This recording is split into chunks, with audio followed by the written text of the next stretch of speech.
ਸਾਲ ਇੱਕ ਦਿਨ ਦਾ ਮਿਲਦਾ ਹੈ।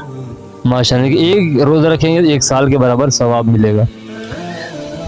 अशरा ज़िल हज की नेक अमाल करने के बहुत सी फजीलत हैं और इस महीने में हमें यानी कि जितनी हो सके उतनी ज़्यादा नेकी करनी चाहिए। अल्लाह ताला बहुत ज़्यादा दर्जात देते हैं इस महीने में। जी आप बताएं। जी, इस अशरे में जैसे कि भाई ने बताया कि बहुत फजीलत का है ये अशरा, इसमें नेक काम करने चाहिए और 90 रोज़ों का सवाब है। इसमें यकम ज़िलहज से लेकर 9 ज़िलहज तक रोज़े रखे जाते हैं, उसका एक रोज़े का सवाब कितना?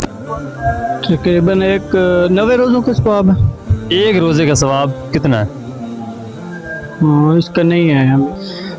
ये यकम से लेके 9 ज़िलहज तक जो है ना रोज़ा रखने की बहुत ज़्यादा फजीलत बयान की गई है। इसके हवाले से इसका अगर इसमें आप